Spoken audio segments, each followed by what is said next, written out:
Before we move on, I want to pause for a moment because cases like Alva Parris don't just end when the episode does. They settle in quietly. In Alva's case, you have a short walk in a familiar neighborhood on a day that should have been completely ordinary. And then you have absence. What makes Alva's case so difficult isn't that it's confusing. It's not. It's that it's painfully clear how quickly time worked against everyone involved. Not because people didn't care, but because the system simply wasn't built to respond the way we expect it to now. And that realization is what carries us forward to our next story. Now remember, in Alva's case, investigators did search, neighbors went out and looked, and police did respond.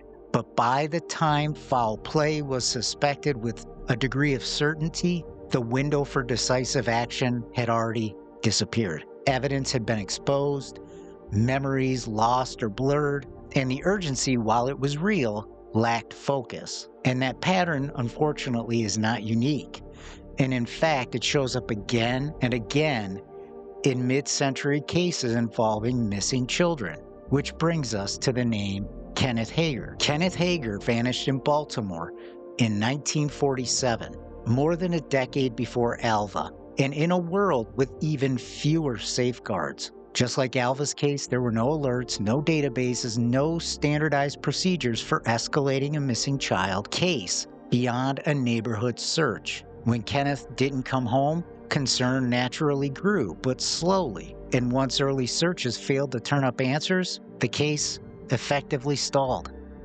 It simply faded. Not because it was solved, not because it was resolved, but because there was nothing in place to keep it alive. What connects Alva Parris and Kenneth Hager isn't necessarily geography or circumstance or even age, it's timing. Both disappeared at moments when children were expected to move independently, communities relied on routine and trust, and investigations depended almost entirely on memory and luck. In both cases, the early hours mattered most, and in both cases, those hours passed without the kind of clarity investigators needed. Now, it's tempting to look back at cases like these and ask what went wrong.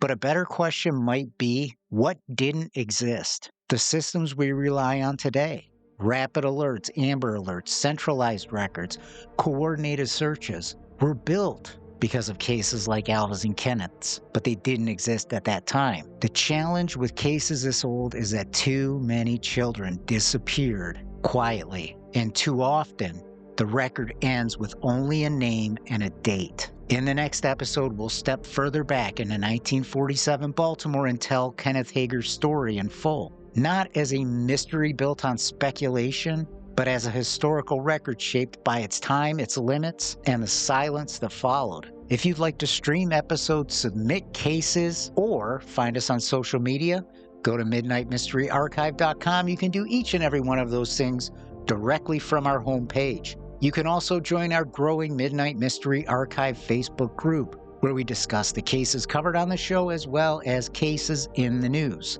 This mini episode is supported by Invisaware, creators of discreet, wearable safety devices that allow users to send emergency alerts with real-time location at the press of a button.